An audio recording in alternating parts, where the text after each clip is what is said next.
Il est 21h, bienvenue dans Zéro Marketing, l'émission qui parle de bouche-oreille pour réconcilier français avec le marketing de réseau, avec des découpages en carton. Et ce soir, nous allons voir pourquoi le marketing de réseau ne marche pas si vous ignorez le concept de boîte de vitesse.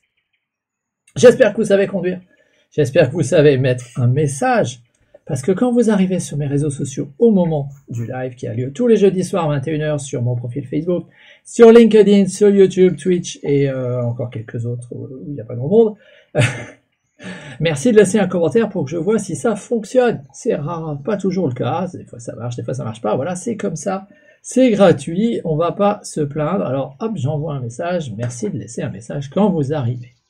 Et puis l'épisode paraît avec un enregistrement sympa, meilleure qualité, on voit un peu mieux les découpages en carton, et vous pouvez avancer sur la chaîne YouTube Zéro Marketing, mercredi prochain, 17h en ce moment, je publie à 17h, sauf quand j'ai du retard. Voilà, tout ça pour vous dire que ce soir, on va parler de boîte de vitesse. La boîte de vitesse, c'est un concept important, et d'ailleurs c'est assez amusant parce qu'il a été inventé par quelqu'un qui est aux États-Unis, alors que la boîte de vitesse, ils en ont pas. Ils ont des boîtes automatiques. C'est comme ça, c'est assez étrange. Voilà, donc, allez, sans plus attendre, on va voir que c'est ça qui fait l'intérêt du marketing de réseau. Multi-level marketing, marketing multi-niveau, marketing relationnel. Si vous ne savez pas ce que c'est, je vous renvoie et je vous mets un lien là-haut sur ma chaîne où j'ai déjà parlé, épisode numéro 8, qu'est-ce que le marketing de réseau. J'ai également pas mal d'autres trucs qui montrent que la plupart des gens n'y comprennent rien, et j'existe pour ça, avec des découpages en carton, pour vous expliquer pourquoi c'est peut-être la clé pour mettre en place un second, troisième, quatrième, cinquième flux de revenus dans votre vie. Un flux de revenus. Alors, ce qu'on va voir ce soir, c'est quand tu démarres en marketing de réseau. Donc, en un mot, le marketing de réseau, c'est une société qui distribue des produits ou services en donnant la possibilité à ses clients qui apprécient ses produits ou services, d'en parler en son nom et de développer le chiffre d'affaires, et qui s'interdit de le faire autrement. Donc, on met ça dans les mains des clients. Selon les clients, ça marche ou ça casse. Pourquoi dans la plupart des cas ça casse? Donc on va voir, imagine, toi tu trouves un produit, tu trouves ça super, et tu te dis, ah bah tiens, je me lance. Pam pam pam, je me lance. Tu es un distributeur, il faut que tu trouves des clients. Si tu veux du chiffre d'affaires, puisque tu touches, quand tu génères du chiffre d'affaires, tu touches rien quand tu génères pas de chiffre d'affaires. Tu es un indépendant, tu n'es pas salarié, tu peux faire ça à côté de ta vie, etc. C'est pas facile pour la plupart des gens. Passons de ça, passons au-delà de ça. On va dire que t'aimes ces produits, tu es prêt à les partager, à en parler autour de toi, et puis il y a quelqu'un qui se dit, c'est pas mal ton truc, en plus j'apprécie les produits ou le service. Je ferais bien comme toi. Et alors, là, tu étais en première vitesse. Enfin, tu passes en première vitesse. Désormais, tu as quelqu'un avec toi, tu étais en première vitesse, c'était toi qui faisais tout le travail. Et ça, c'est quelque chose d'important. Dans la plupart des boulots aujourd'hui, c'est toi qui es à l'origine de tous les résultats. Et c'est ça qu'on appelle la vitesse 1. C'est fatigant. T'as déjà essayé de conduire une voiture en première, quand tu es en première, des fois ça va vite, c'est-à-dire que tu peux vite gagner quelques commissions, tu trouves des clients, tu gagnes la commission avec ta marge, etc. Mais si tu veux aller loin avec ça, ça va fatiguer le moteur. Tu vas te fatiguer. Fort heureusement aujourd'hui, et je reviendrai sur ce concept, on peut avoir des robots qui travaillent pour nous ou avec nous.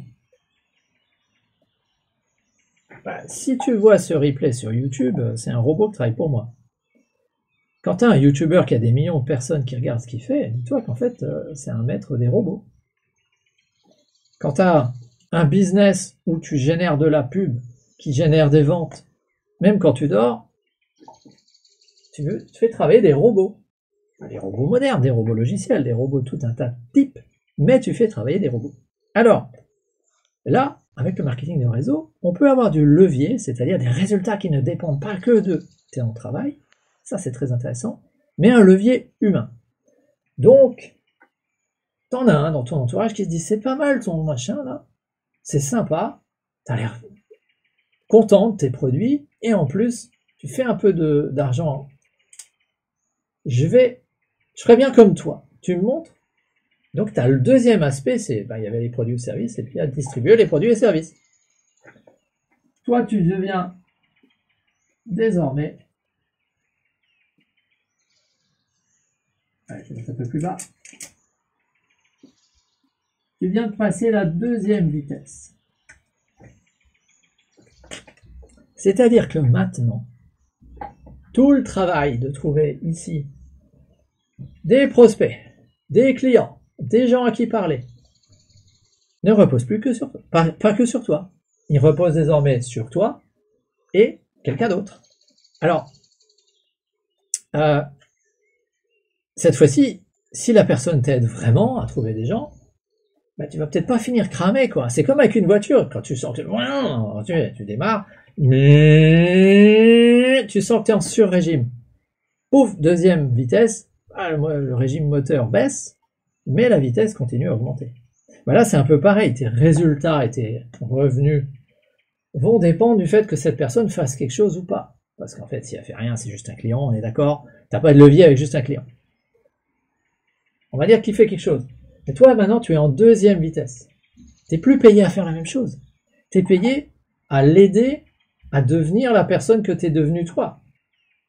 Généralement, c'est toi qui fais les présentations, puisque tu connais mieux les produits, c'est toi qui finalement le forme à parler à d'autres personnes. Alors attention, pour passer en troisième vitesse, il ne suffit pas d'empiler tout un tas de gens ici.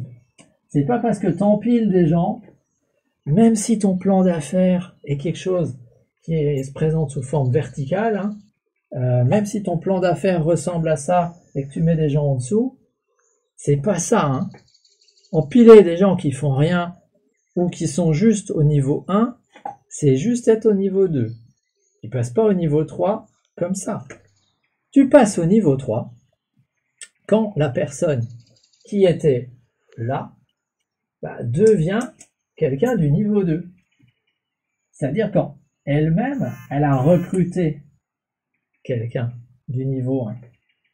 Et que toi, finalement, maintenant, tu es en troisième vitesse. Tu vois que c'était les 3 niveaux que j'avais mis, et je vais mettre un lien là-haut.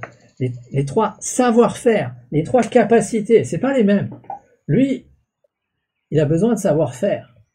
Parler, poser des questions, rencontrer des gens. Et c'est très souvent ça qui bloque la plupart des gens autour de nous. Ils se disent « mais je ne saurais plus à qui parler ». Et moi, ça m'a pris des années pour savoir comment moi-même trouver tout un tas de gens à qui parler quand j'avais épuisé mon marché de gens que je connaissais, et puis surtout être en capacité d'enseigner à quelqu'un comment trouver des gens à qui parler. Et c'est ça qui est intéressant. Donc, c'est pas la même capacité de trouver des gens à qui parler que d'enseigner à quelqu'un à trouver des gens à qui parler. Ça demande un peu de recul, ça demande des fois d'aller lui montrer que tu es capable de trouver, dans mon cas par exemple, des mamans, de lui montrer que tu es capable d'entrer en contact avec des mamans, avec des jeunes de sexe féminin, etc.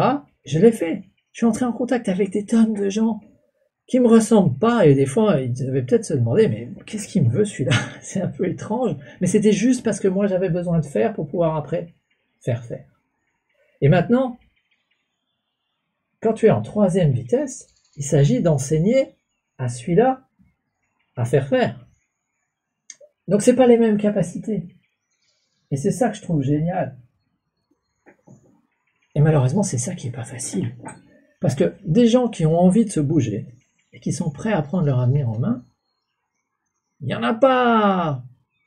Allez, on va dire qu'il y a maxi 20% de la société qui est prêt à bouger. Les autres, ils vont se plaindre, mais ils feront jamais rien. Ce sera peut-être des consommateurs de tes produits, et c'est très bien, mais ils ne feront rien.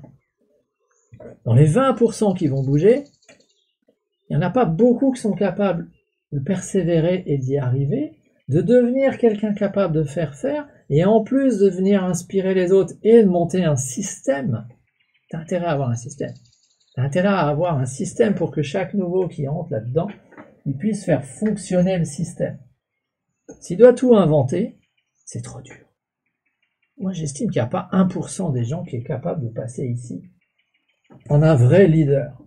C'est-à-dire, à un moment donné, celui qui, parce qu'il est, inspire ce formateur, cet enseignant, à celui-là qui est proche, etc. On a 3 niveaux. Et tant que tu n'es pas en 3e vitesse, bah, tu as une branche qui n'est pas autonome. On estime que tu as une branche. J'ai jamais atteint, hein, je vous le dis honnêtement, jusqu'à présent, j'ai jamais atteint une branche où j'avais les 3 niveaux,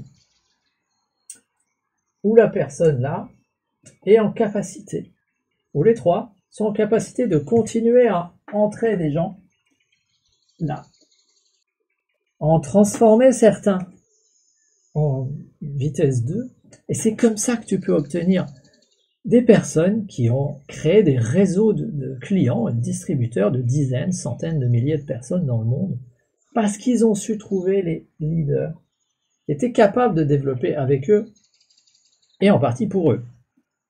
C'est une symbiose. On va dire que là, lui, il est en 4e vitesse maintenant. C'est plus du tout la même chose.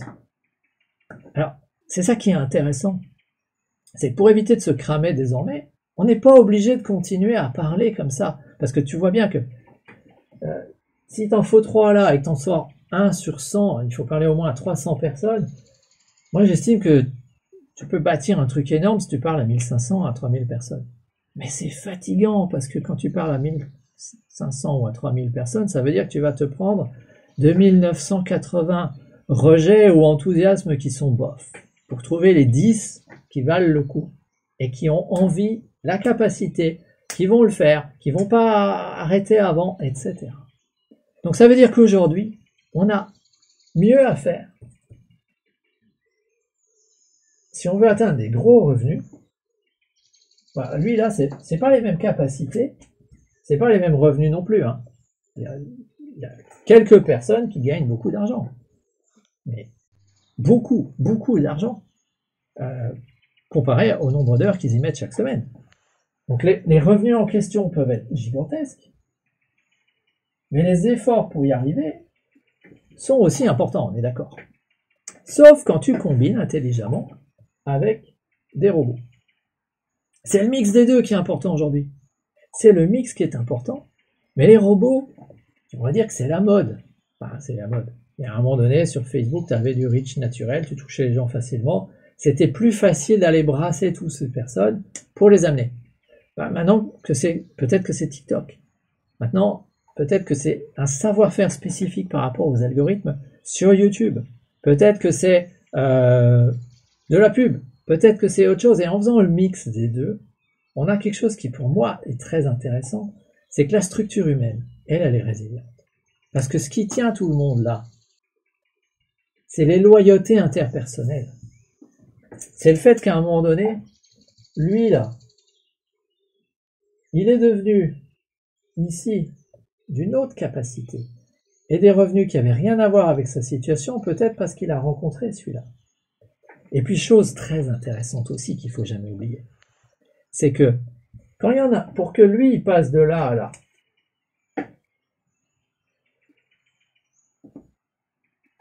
il faut qu'il soit inspiré, il faut qu'il soit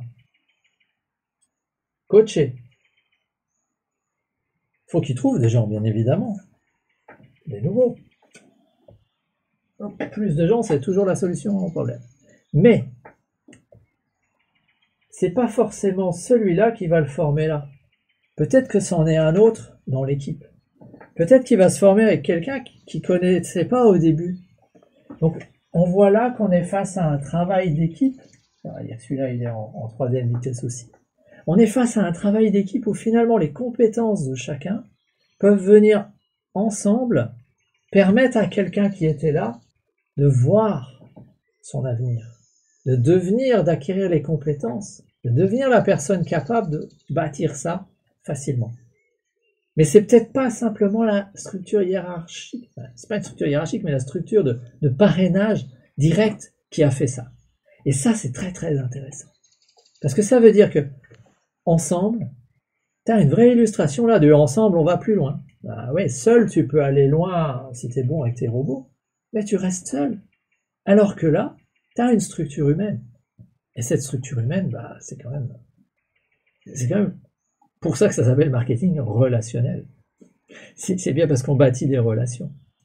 Alors celui qui l'a le mieux expliqué dans un livre, c'est Don Failla, avec 2 livres. Ici, ce soir, le livre à l'honneur, c'est 45 secondes qui vont changer votre vie. Ça a un peu vieilli, des trucs qui sont un peu passés de mode. Ceci dit, au moins les 4 premiers principes restent très très bons. Et notamment un principe qui est important, c'est qu'il y a des gens qui vont rien faire. Il y a des gens qui vont travailler même si tu n'es pas avec eux. Et il y a des gens qui vont travailler quand tu es avec eux. Ils vont arriver à produire quelque chose quand tu es avec eux. Donc ceux qui vont rien faire et qui vont couler, lui il prend l'analogie des bateaux, tu n'as pas envie d'être à bord quand ça va couler.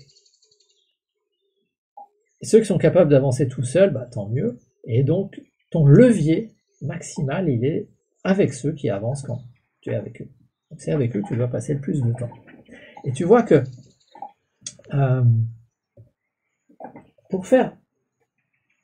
pour aller vite, pour passer en 5e vitesse, il faut finalement devenir très bon à trouver ceux qui peuvent devenir des gens qui sont en 3 ou 4.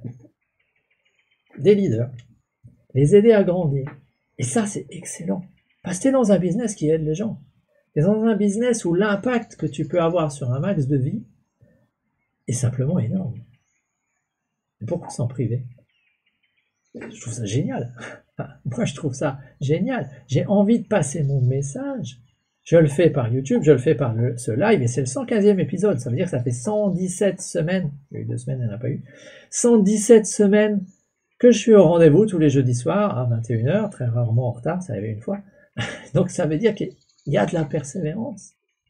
Et si vous êtes capable de vous intéresser aux revenus récurrents, j'ai fini par trouver une solution face aux défis qu'on rencontre là. Parce que pour qu'eux, ils s'enthousiasment, on a dit que c'était lent, difficile, il faut trouver du monde, parler à plein de gens, surtout quand tu ne sais pas utiliser les robots, etc. Ça veut dire qu'il faut leur faire gagner de l'argent vite. Donc, quelqu'un qui est capable de passer à l'action vite, c'est bien. Mais si tu peux lui faire gagner de l'argent dès le début quand il est tout seul, j'ai fini par me dire, en première étape, j'ai besoin d'un truc qui leur permet de gagner de l'argent même quand ils sont tout seuls. C'est pour ça que désormais je propose un marketing de réseau en première étape qui est basé sur de l'investissement. Parce que là, le produit, c'est gagner de l'argent. Donc déjà, il n'y a plus qu'un seul aspect, gagner de l'argent. On ne pose pas de questions sur quel produit, machin. J'ai pas envie d'essayer ce truc-là, je ne veux pas utiliser ça. Donc, ne casse pas les pieds là-dessus. Tu veux gagner de l'argent, je vais te montrer comment gagner de l'argent. Tu veux gagner 10 fois plus, tu mets 10 fois plus. Tu n'as pas d'argent, j'ai même un plan pour couvrir les risques.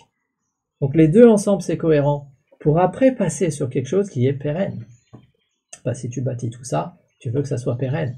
Et pour certains, c'est plus facile à comprendre quand il y a quelque chose qu'ils peuvent toucher, tenir en main, voire être de simples clients. Sachant que dans le premier cas, gagner de l'argent, tu es client aussi. Pour gagner de l'argent, il faut être client. Et quand tu es client, tu gagnes de l'argent par définition. Donc là, on a la quintessence de la chose. Et si en plus on s'y met avec des robots, en plus ce truc-là, il tourne avec des robots. C'est-à-dire que moi, je passe une fois par jour faire un clic et je gagne de l'argent comme ça. Donc, c'est devenu une réalité du XXe siècle que de se dire je peux avoir des revenus complémentaires en étant déjà tout seul, en faisant fonctionner un système à base de robots où j'ai rien à développer, où je viens simplement cliquer dessus une fois par jour. Bien sûr, derrière, il y a une réalité économique, mais je ne vais pas l'expliquer maintenant, et c'est mon boulot de l'expliquer quand la personne vient, quand elle ramène des gens, et quand elle se dit, je vois mon avenir et je vais bâtir ce truc avec ça. Donc si ça t'intéresse, si ça vous intéresse, je mets le lien dans la description là-dessous. Je crois que je l'ai mis.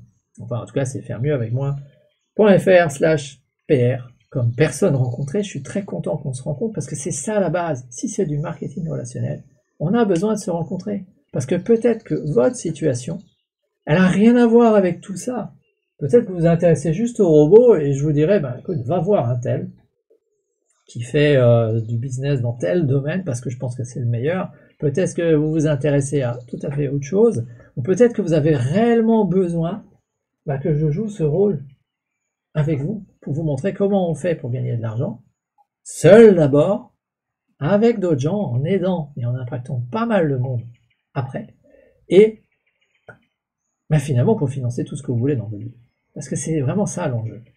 L'enjeu, c'est de passer en 5e vitesse, là. C'est de se dire, attends, j'ai des revenus qui désormais sont indécents par rapport au temps que j'y mets, et qui sont liés au nombre de vies que j'ai changé.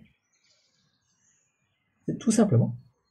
Donc, je regarde, qu'est-ce que j'avais prévu? Donc, la clé, c'est faire gagner de l'argent à ceux qui sont tout au début, et aujourd'hui, grâce à nos robots, on est capable de le faire. Vite. Et je crois que c'est tout pour aujourd'hui. Vous voyez, c'est pas super sorcier. Il n'y a pas besoin d'y passer 50 ans. C'est super simple. Là, si on condense, en un quart d'heure, tu as compris ça. Si tu as compris, tu es prêt à passer à l'action. Voilà. Je regarde. Hop, hop, hop. Avec 15 leaders, tu peux faire des millions. Ouais, il y a un Américain qui fait des stats. Les 15 leaders sont là. Tu peux faire des millions. Tant que tu n'as pas réussi à former ces gens, tu peux prendre le risque d'enclencher la marche arrière. Comme sur toute boîte de vitesse, il y a une marche arrière. Oui, des fois, ça repart en arrière, parce que quand tu es qu'en niveau 2 et que là, il se fatigue et que d'un coup, ça disparaît, tu perds des revenus. Et tu repars à 0. C'est pas grave. Enfin, mieux la prochaine fois. Là-dessus, si cette vidéo peut aider quelqu'un, si elle peut aider quelqu'un dans une équipe de marketing de réseau, n'hésitez pas. Cliquez sur j'aime, partagez-la, et si elle ne vous plaît pas, cliquez sur j'aime pas et la partagez pas. Et sinon, on se retrouve jeudi prochain pour le 116e épisode de l'émission Zéro Marketing. Et n'oubliez pas de rejoindre mon canal Telegram. C'est aussi un moyen d'être au courant et de voir ce que je donne à ma communauté. Là-dessus, à la semaine prochaine.